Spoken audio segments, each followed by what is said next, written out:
ini paling penting, memahami dan memiliki konsep diri. Dia mampu mengukur dirinya. Jadi jangan asal maju aja. Tidak cukup hanya terpenuhi persyaratan administratif, tapi dia juga mampu mengukur diri. Kira-kira kalau saya maju, mampukah untuk memperbaiki UIN dan memajukan UIN ke depan? Kita berharap rektor ke depan ini bukan hanya mampu menyelesaikan masalah, persoalan, tetapi secara gradualitas dia mampu memajukan WINSU seperti harapan kita. Jadi jangan nanti ketika tidak mampu, lantas muncul mental gaslighting dan playing victim, menyalahkan masa lalu, menyalahkan keadaan, padahal dia tidak mampu. Dalam tradisi Batak ada namanya sipuk kanihuta. Tahu berarti spell sipuk kanihuta? Sipuk kanihuta ini adalah dialah yang pertama membangun kampung itu.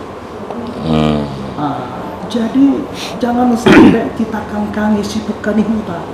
Tapi di atas semua ini, tentu kita menaruh harapan besar kepada Pansel, kepada Kementerian Agama, dan terkhusus kepada Menteri Agama, Gus Yakut.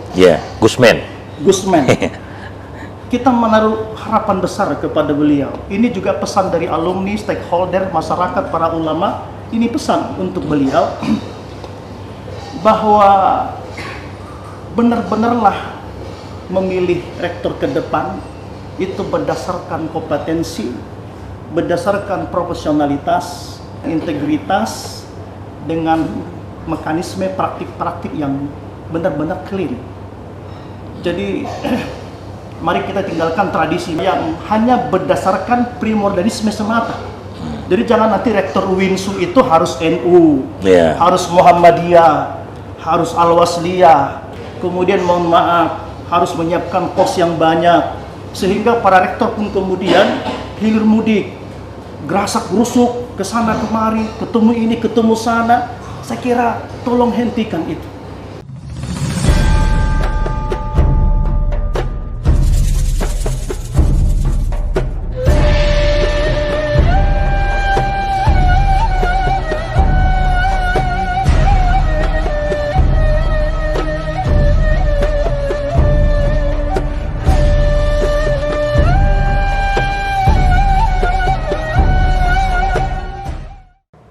Menyayangkan apa yang dulu pernah terjadi dan berharap terakhirlah itu terjadi. Ke depan tidak boleh kita ulangi lagi seperti itu, karena rektor itu hanya rektor ya, kepala sekolah kan. Kalau SD ya kepala sekolah, tugas tambahan 4 tahun, paling panjang 8 tahun. Pendek sebenarnya itu 8 tahun itu, dan kita berharap setiap pejabat kan pasti ingin meninggalkan legacy yang bisa dikenang oleh alumninya, oleh kolega sesama dosennya, oleh para mahasiswa sebagai pemimpin yang baik, yang dulu itu pernah begini, membangun ma'had, yang dulu pernah meninggalkan kode etik atau SOP atau apa yang kira-kira itu bisa cerita dengan enak. Nah kalau sekarang kita mau cerita apa coba? Assalamualaikum warahmatullahi wabarakatuh. Waalaikumsalam warahmatullahi wabarakatuh. Pemirsa, hari ini bersama kita Tuan Guru Batak, Syekh Dr. Ahmad Saban Raja Guguk MA. Beliau ini adalah ulama di Sumatera Utara, merupakan pimpinan tarekat atau mursyid tarekat Naksabandi Serambi Babu Salam Simalungun, yang mempunyai banyak jemaah dan juga menulis beberapa buku tentang moderasi beragama. Dan di sebelahnya kita juga alhamdulillah bersyukur telah hadir Bapak Profesor Dr. Muhammad Hatta. Beliau ini mantan Ketua MUI Kota Medan, sekaligus Guru Besar Universitas Islam Negeri Sumatera Utara, dan saat ini Ketua Basnas juga ya Pak Prof ya, dan mantan Ketua Senat WINSU tahun 2016-2020. Dan yang tak kalah menarik, alhamdulillah, terima kasih kepada Abangda, Bapak Wali Kota. Saya jadi teringat yang lama. Bapak Raudman, Dr. Andus Raudman Harap MM. Beliau ini adalah Wali Kota Medan yang ke-15 dan Kota Medan pernah meraih predikat sebagai kota infrastruktur terbaik pada zaman beliau. Saat ini kita akan membicarakan tentang masalah Universitas Islam Negeri Sumatera Utara yang sedang dalam proses pemilihan atau seleksi Rektor UIN Sumatera Utara periode 2003-2007. Untuk itu kita akan coba gali informasi, gagasan, masukan dari para tokoh yang hadir di sini. Ini pertama kita ingin minta masukan ini ke Tuan Guru Batak selaku alumni UIN, Presiden alumni UIN Sumatera Utara dan doktor tercepat Pak Prof. 3 tahun. Dokter tercepat dan termuda, cum laude waktu itu. Jadi beliau pasti punya keterikatan terus memperhatikan dinamika di tingkat UINSU. Begini Tuan Guru, sebelumnya ini kan ada dinamika di tingkat internal UINSU ya, dan seperti kita ketahui kemudian ada keputusan dari Menteri Agama tentang pergantian rektor, dan sekarang ini PLT rektor dipegang oleh Bapak Profesor Dr. Abu Rohmat. Beliau itu staf ahli Menteri Agama dulunya. Semalam saya sudah melakukan dialog diskusi dalam podcast sebelumnya. Kata beliau, tugas saya ini adalah bagaimana mengkonsolidasikan internal. Jadi beliau sudah koordinasi, komunikasi dan silaturahmi dengan jajaran Civitas Akademik, dan di tingkat eksternal ini bagaimana mempersiapkan UIN ke depan lewat top manager rektor yang terpilih menjadi world class university. Bagaimana Tuan Guru melihat dinamika UINSU? Assalamualaikum warahmatullahi wabarakatuh. Waalaikumsalam warahmatullahi wabarakatuh. Alhamdulillah, setelah peralihan dari YN ke UINSU, ke UIN Sumatera Utara, kita melihat masyarakat kampus, Civitas Akademis, stakeholder, para tokoh sangat mengharapkan bahwa UIN Sumatera Utara terus berkembang dan maju. Dan saya lihat itu ditangkap oleh Civitas Akademik dan para pemimpin, kemudian berbenah, bangkit, bertransformasi menuju world class university. Itu mimpi besar kita semua.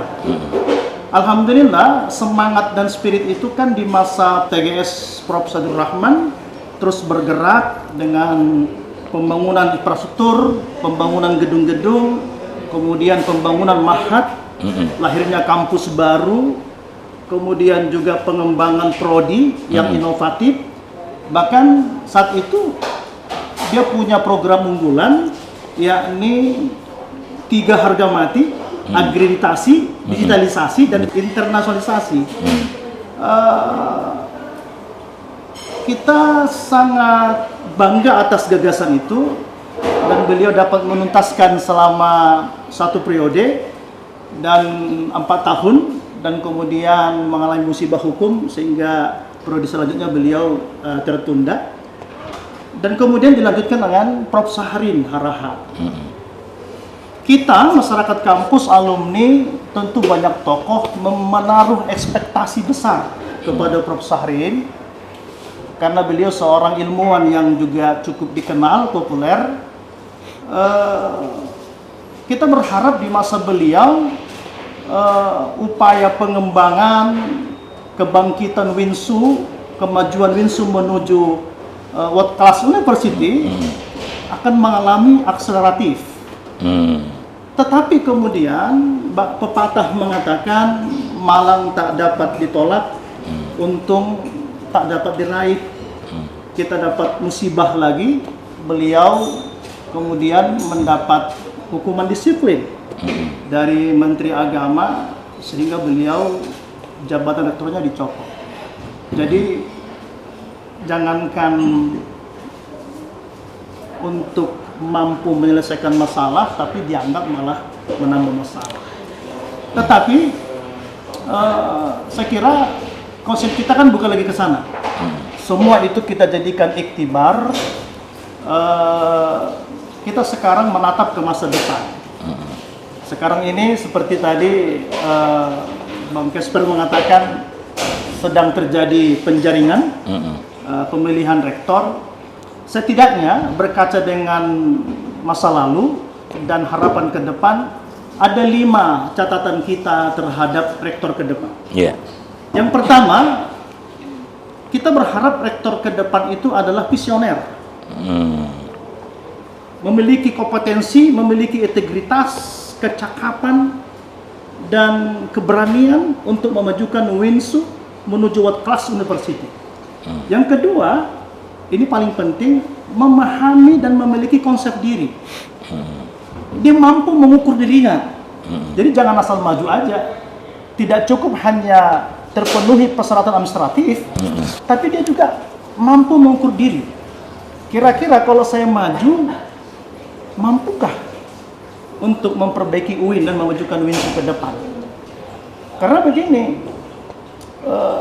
rektor ke depan tidak boleh bermental gaslighting dan playing victim.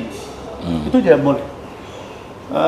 Kita berharap rektor ke depan ini bukan hanya mampu menyelesaikan masalah, persoalan, tetapi secara gradualitas dia mampu memajukan WINSU seperti harapan kita.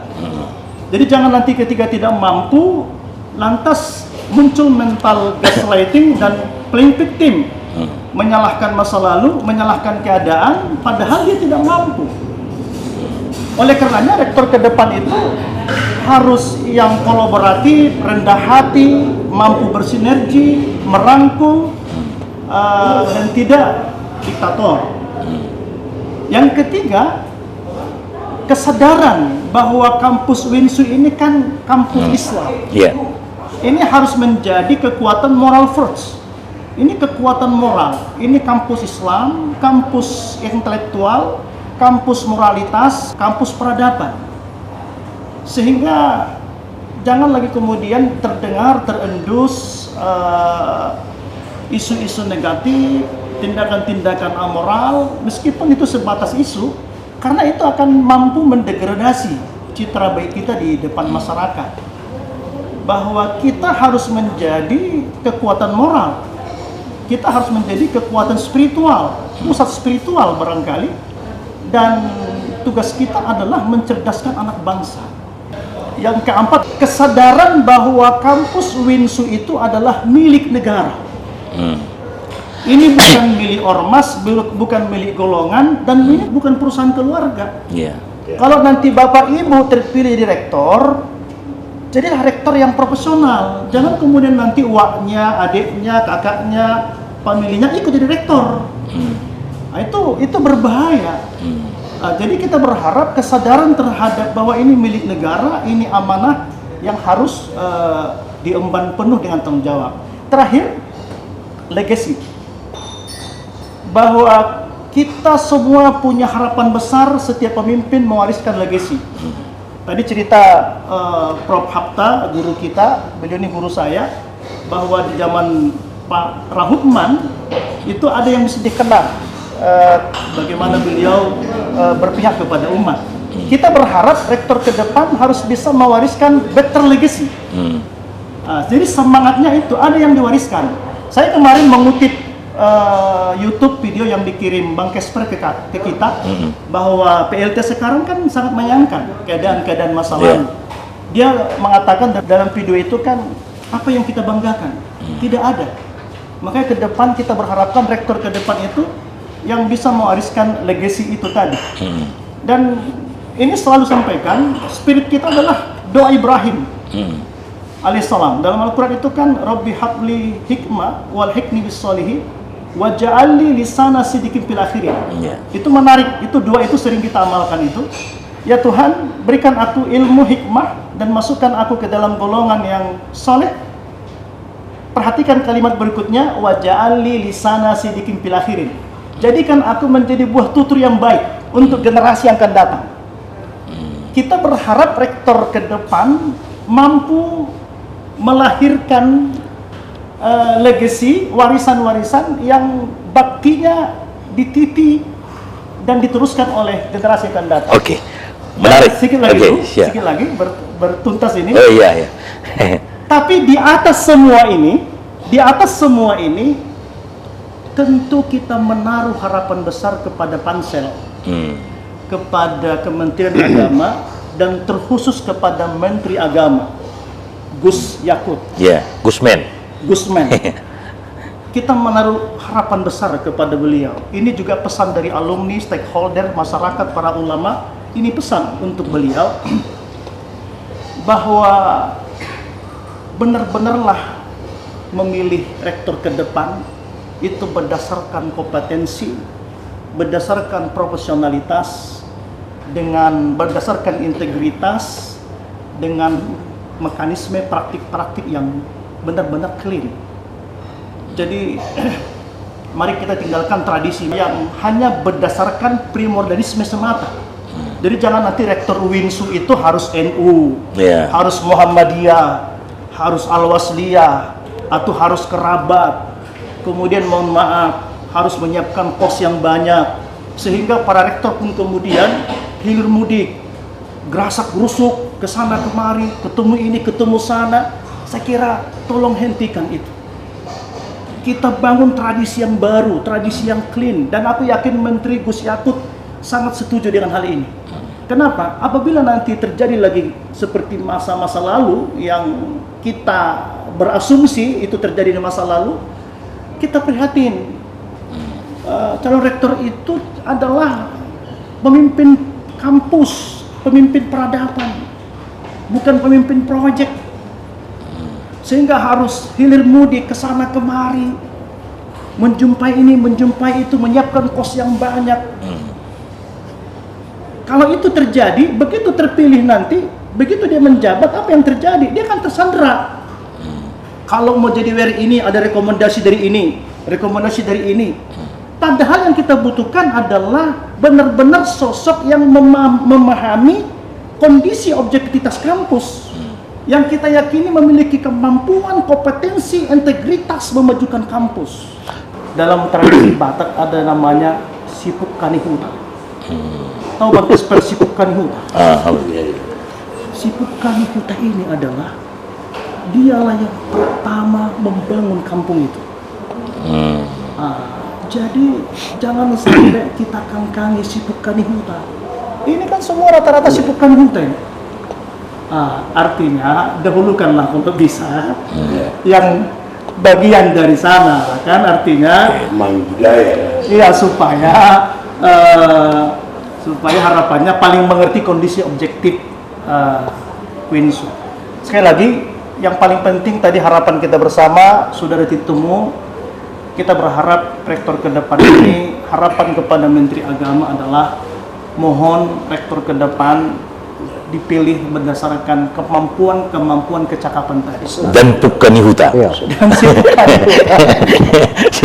Iya, jadi tolong kita dan dari rektor yang sedang bertarung, saya mohonlah dihentikan yang hilir mudik itu. Kesana kemari, lobby-lobby transaksional. Ini Kementerian Agama. Tadi Bang Rohut mengatakan ini pusat peradaban Islam. Saya kira marilah kita bangun tradisi yang baru. Saya kira demikian. Oke.